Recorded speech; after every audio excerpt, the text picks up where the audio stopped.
শোনো, তুমি শুধু আমার, আর কারো না। ও শুধু আমার, আমি ভালোবাসবো ওকে। আর কেউ যদি ওর দিকে তাকাও, আমি কিন্তু সবার চোখ খুলে ফেলবো। তুমি আমার রূপকথার রাজপুত্র হবা? হ্যাঁ, আর তুমি হবা আমার রূপকথার রাজকন্যা। আপনি কি নিয়ে কবিতা লেখেন? আমার কবিতা প্রেমের।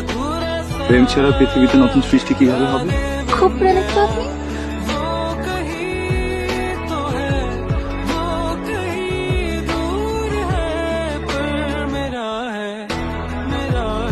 আমি সব ছেড়ে তোমার কাছে এসেছি। আমি তোমার, তুমি যেখানে যেমন ভাবে আমাকে রাখবে আমি তাতেই সুখী থাকবো।